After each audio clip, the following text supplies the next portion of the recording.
tegar. Perkenalkan, nama saya Raffi Laksani Fitri dengan NPM G1B022100. Perkenalkan, nama saya Manisha Novelia, NPM G1B022094. Perkenalkan, nama saya Trisnando Kusumawardana dengan NPM G1B022043. Perkenalkan, nama saya Arya Rizky Legowo dengan NPM G1B022091. Perkenalkan, nama saya Vino Jovanza dengan NPM G1B022103. Gerak rotasi merupakan gerak suatu benda atau komponen konstruksi dengan bentuk lintasan berupa lingkaran terhadap sebuah titik pusat. Komponen dari konstruksi tersebut berupa sebuah benda tegar yang berotasi terhadap suatu sumbu tetap, maka jarak setiap partikel dalam sistem terhadap sumbu rotasi akan selalu tetap. Menganalisis gerak rotasi, mari kita pikirkan terlebih dahulu suatu benda tegar yang berotasi pada sebuah sumbu tetap.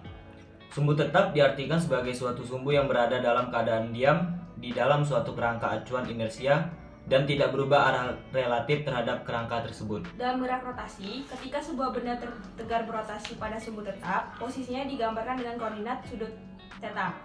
Kecepatan sudut omega didefinisikan sebagai turunan dari koordinat sudut theta.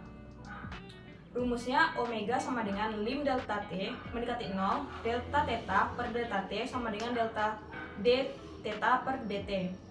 Yang kedua adalah percepatan sudut alpha didefinisikan sebagai turunan dari kecepatan sudut omega atau turunan kedua dari koordinat sudut theta.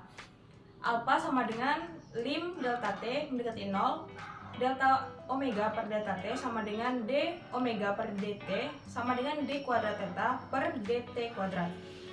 Yang ketiga adalah ketika benda tegar berotasi pada sumbu tetap dengan percepatan sudut yang konstan, posisi sudut, kecepatan, dan percepatan dihubungkan oleh yaitu theta sama dengan delta 0 plus omega 0 t plus 1 per 2 alpha t kuadrat, di mana theta 0 dan omega 0 berturut-turut adalah nilai awal dari posisi sudut dan kecepatan sudut.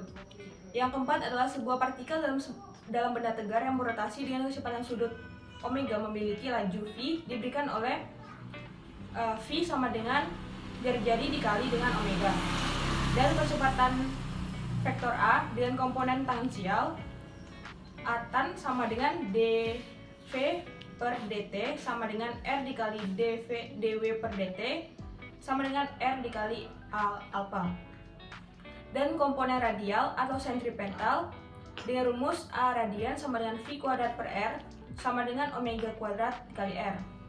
Momen inersia I dari sebuah benda pada sumbu yang diberikan didefinisikan sebagai I sama dengan M1 dikali R1 kuadrat plus M2 dikali R2 kuadrat plus dan seterusnya sama dengan sigma MI dikali RI kuadrat, di mana RI merupakan jarak tegak lurus massa MI dari sumbu putar.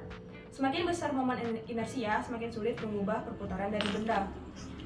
Selanjutnya adalah energi kinetik benda tegar yang berotasi pada sumbu tetap atau energi kinetik rotasi diberikan oleh K sama dengan 1 per 2 L I dikali omega kuadrat, di mana I adalah momen inersia untuk sumbu putar atau rotasi.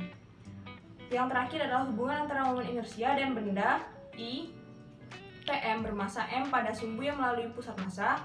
Hubungan antara dengan momen inersia IP pada sebuah sumbu paralel yang berjarak D dari sumbu pertama diberikan oleh IP sama dengan IPM ditambah MD kuadrat. Baik, di sini saya akan mencontohkan penerapan rotasi benda tegar dalam kehidupan sehari-hari.